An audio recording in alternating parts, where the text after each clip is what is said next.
Ladies and gentlemen, the President of the United States and the President of the Republic of Korea.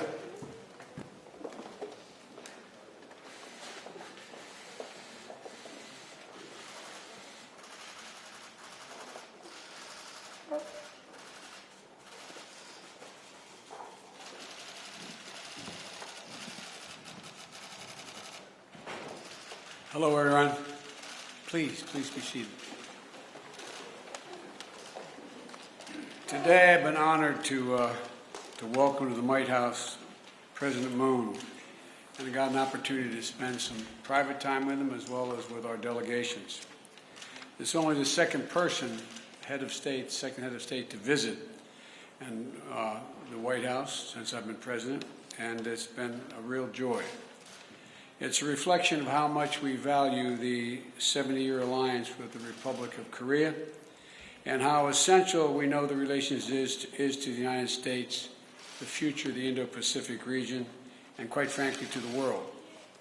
Today has been particularly special because this afternoon, in addition to our bilateral meetings, President Moon participated in a ceremony right in this room that awarding the Medal of Honor to a veteran of the Korean War, a true American hero, Colonel Ralph Puckett, Jr.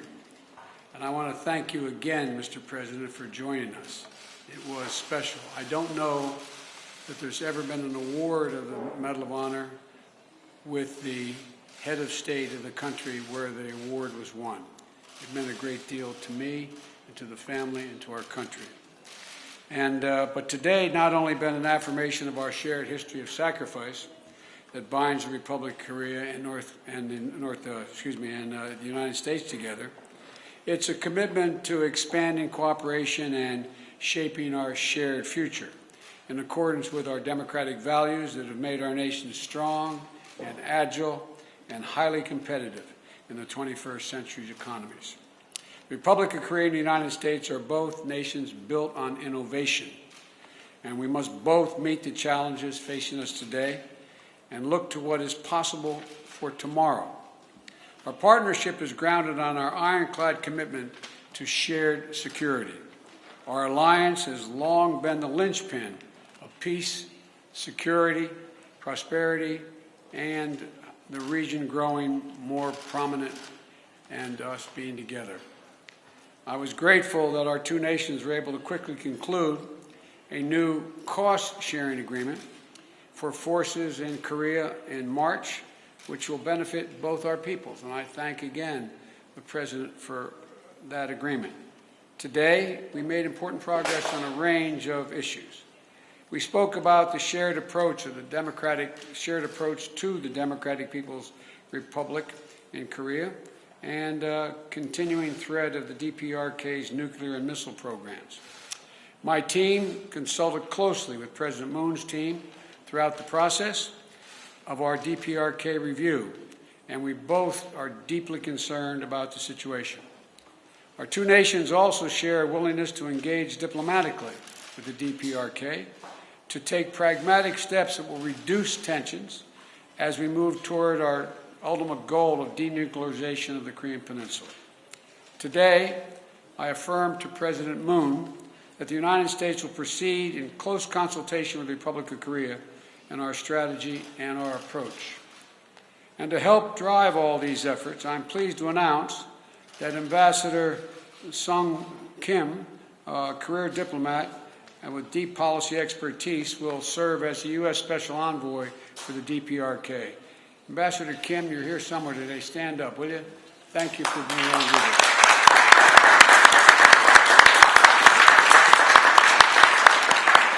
Thank you for taking on this important role. We appreciate it very much. The U.S.-ROK partnership also extends beyond the goals of the peninsula. We address issues of regional and global concern through stronger cooperation with partners in the region, including the ASEAN, the Quad, and trilateral cooperation with Japan. The multilateral cooperation is particularly important to coordinate an approach to the situation that exists in Burma as we work to pressure the junta to restore democracy for the people of Burma, and to address issues critical to regional stability, such as maintaining freedom of navigation in the South China Sea and preserving peace and stability across the Taiwan Straits. Today, we also discussed ways that the Republic of Korea and the United States will work together to address the challenges of our time, beginning with our efforts to end the COVID-19 pandemic globally. We agreed to establish a comprehensive vaccine partnership to expand the manufacture of vaccines that have been approved safe and effective, and we can scale up global vaccine supplies. We'll strengthen our ability to fight the pandemic and respond to future biological threats. When it comes to fighting climate change, the Republic of Korea and the United States are committed to making ambitious 2030 targets aligned with the effort to achieve net zero greenhouse gas emissions no later than 2050. And we're going to work together both to mobilize climate finance for developing countries and to make sure that international financing is aligned to promote our climate goals. We also talked about how to harness our nation's technological advantages to ensure the Republic of Korea and the United States are cooperating to shape emerging technologies around our shared value system. This includes everything from strengthening our cybersecurity to deepening our cooperation to build out an open, secure G5 network, or 5G network, I should say. I'm talking about the G5, it's another organization. I'm thinking organization, Mr. President, to secure the 5G networks. And I'm particularly gratified that so many leading South Korean companies see the benefits of investing in the United States, including this morning's announcement of more than $25 billion in new investments from Samsung, Hyundai, SK, and LG. I understand the executives of those companies here. Would you please stand up?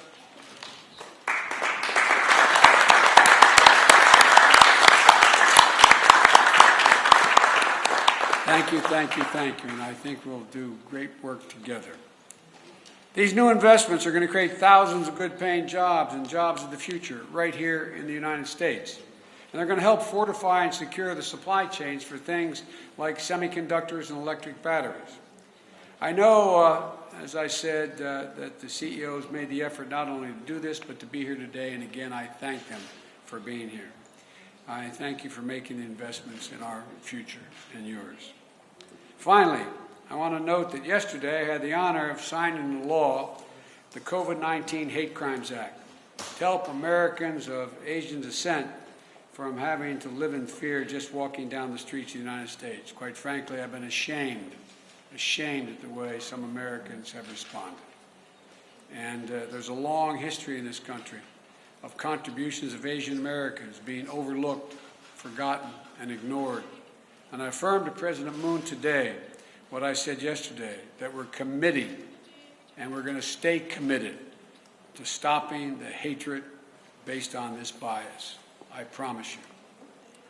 Our people share a long history. Our soldiers have fought alongside one another. Our scientists work side by side in both our countries. Our students study together, share ideas, and seed new opportunities for future collaboration. And our people-to-people and cultural connections are only growing. And K-pop fans are universal. Now, I can tell those who laugh know what I'm talking about. Well, anyway, I'll get back to that later. Anyway. The Korean actress took home an Oscar for supporting actors this year, following up on the 4 Oscar wins for the movie Parasite last year. And so our two countries, our two nations have the tools and the deep connections that we need to make even stronger alliances and stronger cooperation. And I want to thank you again for the meetings today, Mr. President, particularly our long private meeting. I appreciated that a great deal. And I'm looking forward to working closely with you and your team as we expand and strengthen our efforts to shape the future together. And I mean that literally, to shape the future together. So thank you. Mr. President.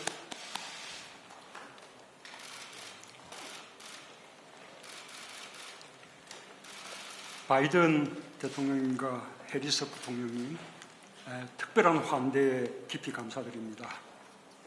오늘 한미 정상과 대표단이 눈을 마주하고 대화를 나눈 것은 양국 국민들께 코로나 회복의 희망과 함께 수교 139년의 뜻깊은 선물이 될 것이라 생각합니다.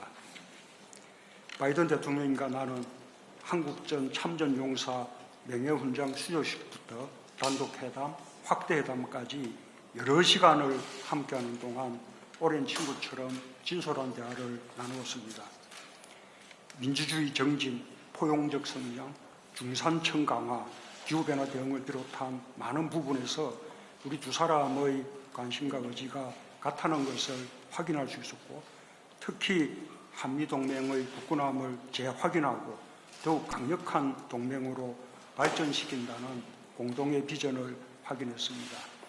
이번 미국 순방을 통해 바이든 대통령과 나 사이에 쌓인 신뢰는 양국 국민의 우정을 깊이 다지고 한미동맹의 지속적인 발전을 굳게 뒷받침하는 기반이 될 것이라 확신합니다.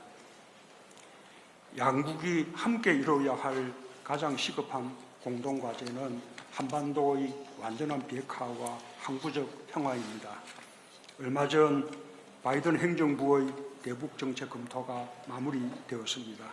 싱가포르 공동성명 등 과거 합의를 토대로 현실적이고 실용적인 접근을 통해 북한과의 외교를 모색하겠다는 바이든 정부의 대북정책 방향을 환영합니다. 검토 과정에서 양국이 빈틈없는 긴밀한 공조를 이룬 것을 높이 평가합니다. 또한 바이든 대통령의 성킴 대북 특별대표 임명을 환영합니다. 미국이 북한과 대화를 통한 외교를 할 것이며 이미 대화의 준비가 되어 있다는 강한 의지의 표명이라고 봅니다. 한반도 문제에 대한 전문성이 탁월한 분이 임명이 되어 더욱 기대가 큽니다. 바이든 대통령과 나는 남북 간, 북미 간 약속에 기초한 대화가 평화로운 한반도를 만들어가는 데 필수적이라는 믿음을 재확인했습니다. 아울러 바이든 대통령님은 남북 대화와 협력에 대한 지지도 표명했습니다. 미국과의 긴밀한 협력 속에서 남북관계 진전을 촉진해 북미 대화와 선순환을 이룰 수 있도록 노력할 것입니다. 앞으로도 한미 양국은 긴밀히 소통하며 대화와 외교를 통한 대북 접근법을 모색해 나갈 것입니다. 북한의 긍정적인 호응을 기대합니다. 강력한 안보가 뒷받침할 때 우리는 평화를 지키고 만들어갈 수 있습니다. 우리 두 사람은 연합방위태세를 더욱 강화해 나가기로 하고 전시작전권 전환을 위한 양국의 의지를 재확인했습니다. 또한 기쁜 마음으로 미사일 지침 종료 사실을 전합니다. 바이든 행정부 출범 초기 한미 방위비 협정 타결과 더불어 한미 동맹의 굳건함을 대대적으로 과시하는 상징적이고 실질적인 조치입니다. 오늘 정상회담에서 바이든 대통령과 나는 시대와 환경의 변화에 부합한 새로운 분야의 협력을 확대해 나가기로 했습니다. 첫째, 당면 과제인 코로나 극복을 위해 힘을 모을 것입니다. 미국의 선진기술과 한국의 생산 역량을 결합한 한미 백신 글로벌 포괄적 파트너십을 구축하기로 했습니다. 양국의 협력은 전 세계 백신 공급을 늘려 코로나의 완전한 종식을 앞당기는 데 기여할 것입니다. 감염병 대응 역량 강화를 위한 글로벌 보건안보 구상을 통해 다자 협력도 지속적으로 추진하기로 했습니다. 이러한 백신 협력이라는 큰 틀에서 한미동맹의 공고함을 보여줄 수 있는 중요한 발표가 있었습니다. 바이든 대통령의 한국군에 대한 백신 공급 발표에 감사의 말씀을 전합니다. 미국의 발표는 한미동맹의 특별한 역사를 보건 분야로까지 확장한 뜻깊은 조치라고 생각합니다. 둘째, 반도체, 전기차 배터리, 의약품을 비롯한 첨단 제조 분야의 안정적 공급망 구축을 위해 긴밀히 협력해 나가기로 했습니다. 디지털 시대 전환이 가속화되면서 첨단 신흥 기술 분야의 중요성이 커지고 있습니다. 한미 양국은 포스트 코로나 시대에 대응하여 민간 우주 탐사, 식스지, 그린 에너지 분야 협력을 강화하여 글로벌 경쟁력을 확보할 것입니다. 또한 해외 원전 시장 공동 진출을 위한 협력도 강화하기로 했습니다. 셋째, 기후 위기를 해결하기 위한 한미 간 공조를 더욱 공고히 할 것입니다. 양국은 기후변화 대응을 위한 글로벌 협력을 선도하고 있습니다. 지난 4월 미국에서 기후 정상회의가 성공적으로 개최되었고, 한국은 다음 주 P4G 서울 정상회의를 통해 국제사회의 기후변화 대응 의지를 다시 한번 모을 예정입니다. 바이든 대통령께서 다음 주 P4G 서울 정상회의에 화상으로 참석하시는 것을 환영하며 국제사회 의지 결집에 큰 힘이 될 것으로 기대합니다. 바이든 대통령과 나는 한국전 참전 용사 랄프 퍼켓 대령님의 명예훈장 서훈식에 함께 했습니다. 영웅들의 숭고한 희생으로 뿌리내린 한미동맹을 바탕으로 양국이 새로운 미래를 함께 열어갈 것이라는 확신을 가질 수 있었습니다. 오늘 바이든 대통령님과 나의 만남, 미국과 한국의 만남은 새로운 시대를 향한 양국 협력의 새로운 이정표가 될 것입니다. 바이든 대통령께서 보여주신 따뜻한 환대에 다시 한번 깊은 감사의 말씀을 드립니다. 자주 소통하며 긴밀한 협의를 이어나가기를 희망합니다. 끝으로 어제 이스라엘과 하마스가 휴전이 합의된 것을 다행스럽게 생각하며 바이든 대통령님의 노력과 지도력을 평가합니다. 감사합니다. Thank you. Well, first question I'm told is Mary Alice Parker, ABC.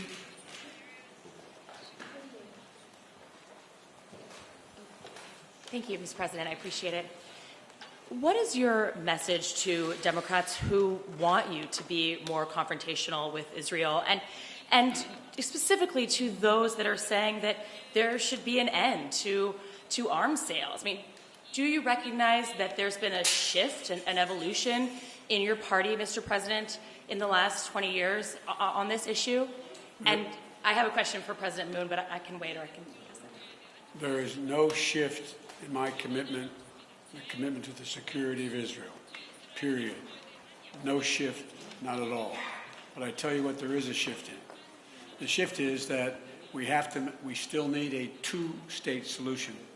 It is the only answer, And what I'm convinced of is that we can now move, as I did even before I was able to negotiate, before the ceasefire was negotiated, that I made it clear that I spoke with President Abbas.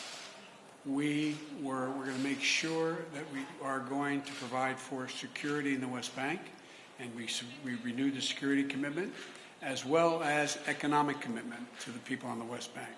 I also indicated to the Israelis that I thought it was very important that they stop in Jerusalem this intercommunal fighting that is by extremes on both sides. It has to end.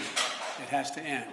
And I'm prepared to put together, and I'm going to attempt to put together, a major package with other nations who share our view to rebuild the homes and without re-engaging, without providing Hamas the opportunity to rebuild their weapon systems, rebuild the Gaza, rebuild Gaza. And they need the help, and I'm committed to get that done. And so and I think that, my party still supports Israel. Let's get something straight here. Until the region says unequivocally they acknowledge the right of Israel to exist as an independent Jewish state, there will be no peace. Can I ask a question to President Moon? I'm curious if the two of you have offered any assurances behind the scenes to Taiwan, and if President Biden has pushed you to take a tougher stance when it comes to China's posture towards Taiwan. Good luck.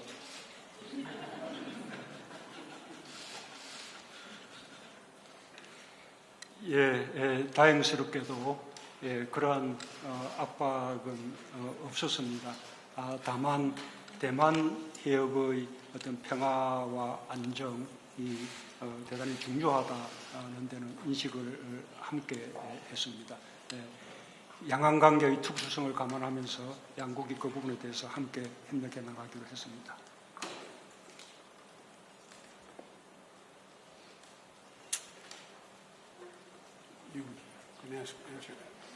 우리 한국 기자, 앞줄에 왼쪽에서 두 번째.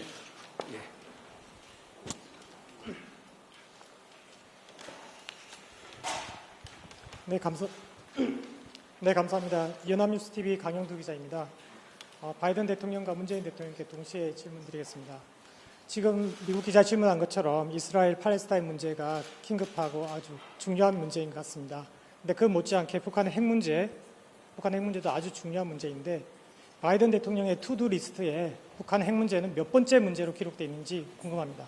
그리고 문재인 대통령께는 두 정상이 생각하는 북핵 문제 해결을 위한 로드맵에서 북핵 시간표가 두 분이 일치하시는지, 북핵 시간표가 일치하는지 여쭙고 싶습니다.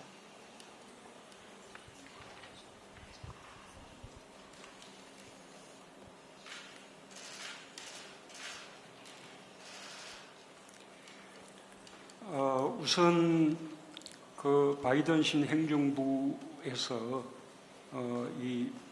그 대북 정책을 굉장히 빠르게 재검토를 마무리했다는 말씀을 드립니다. 그것은 그만큼 대북 정책을 바이든 정부 외교 정책에서 우선순위를 두고 있다는 것을 의미합니다.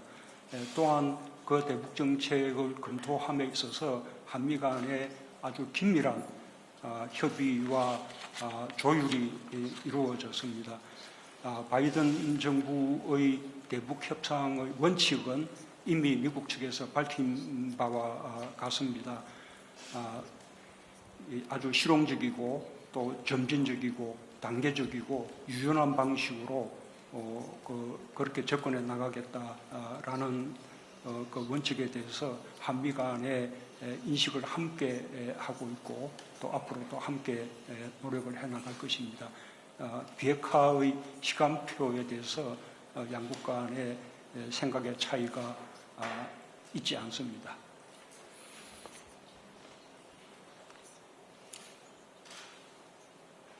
I agree with what the President just said. Our goal is and remains complete denuclearization of the Korean Peninsula. We want to make practical progress and increase security in the United States for the United States and our allies. You know, we closely studied what others have tried and what worked and what hasn't worked. And, you know, we're under no illusions how difficult this is, none whatsoever. And the past 4 administrations have not achieved the objective. It's an incredibly difficult objective. As we move forward, we're going to stay in very close coordination with our friends and our partners in the region, including President Moon. And we fully recognize that this is about our collective security in the Indo-Pacific region. And so but total denuclearization is our objective and remains so.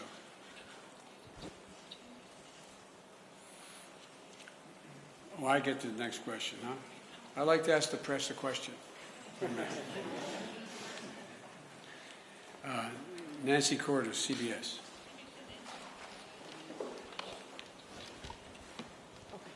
Thank you very much, Mr. President. I have one question about North Korea and one question about Israel. We've changed this one question thing, haven't we? 2 foreign policy questions. You have said in the past that you would not meet with Kim Jong-un, the leader of North Korea, without certain preconditions. Yes. What are those preconditions, and do you believe he would ever be able to meet them? Well, what I never do is I never make a judgment what a man or woman is going to do or not do based on what they said. We'll see. If he made any commitment, then I would meet with him, and if there was a commitment on which we met. And the commitment has to be that there's discussion about his nuclear arsenal. And if it's merely a means by which how do we de-escalate what they're doing. And so if that was the case, I would not meet unless there was some outline made that my Secretary of State and others would have negotiated as to how we would proceed. But what I would not do is I would not do what had been done in the recent past. I would not give him all that he's looking for as national, international recognition as legitimate and say and give them what allowed him to move in the direction of appearing to be more, how can I say it, more serious about what he wasn't at all serious about. I'd have to know specifics. But the idea of never meeting with North Korea, I would make sure that my team had met with their counterparts, and I knew exactly what we were meeting on. And then in the wake of all of your conversations this week, what is your relationship like now with Israeli Prime Minister Benjamin Netanyahu? Do you have certain expectations that he will bolster the rights of the Palestinian people in some way? And if so, did you convey that to him in your conversations? One of the reasons why we're able to get the ceasefire in 11 days, they didn't do what other people have done. I don't talk about what I tell people in private. I don't talk about what we negotiate in private. What I can assure you, though, is that the last time it took 56 days and then 6 months to get a ceasefire. I'm praying this ceasefire will hold. I take Bibi Netanyahu when he gives me his word. I take him at his word. He's never broken his word to me. And but what I've made clear is that it's essential. It's essential that the Palestinians on the West Bank be secured, that Abbas be recognized as the leader of the Palestinian people, which he is. Hamas is a terrorist organization. We've recognized that. But that doesn't mean we should not be in Gaza, rebuilding Gaza for all those innocent people who, in fact, have been hurt and have been collateral damage, including loss of homes and a whole range of other things, as well as insisting that Israeli citizens, whether they be Arab or Jew, are treated equally. Israeli citizens, and that's what was going on in Jerusalem, and so that has to come to an end. And Bibi, the Prime Minister, knows my views, and but the commitment that was given was immediately kept. From the very beginning, I told him what our objective was, that there needed to be a ceasefire, and he, in fact, kept his commitment in the time frame in which he said he would do it. Thank you. And by the way, I wasn't the only one that spoke to him. I looked down here, every major player in my team, from Secretary of Defense to Secretary of State, all the way down the line, and our National Security Advisor were in constant contact with their counterparts in Israel, in Egypt, and throughout the Middle East. This was not something that was just done with a casual conversation between myself and Bibi. I have presumptuous of me to say this, but Mr. President, but I think I've got a great team. And I spent a lot of time with El-Sisi on the phone in Egypt, and they've done a commendable job of bringing Hamas to the table and getting them to agree to a ceasefire as well. Thank you. Is that it? 우리 I think 한국 there's one more question over there. 예, 우리 여성 기자들은 손 들지 않습니까?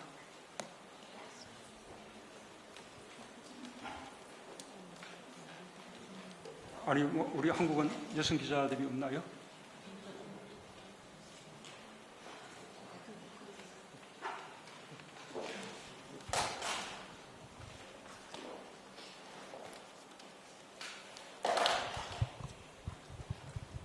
예, 안녕하세요. 저 코리아 헤럴드 이지윤 기자라고 합니다. 우리 국민들께서 백신에 대해서 좋은 소식을 기다리고 계실 것 같은데요.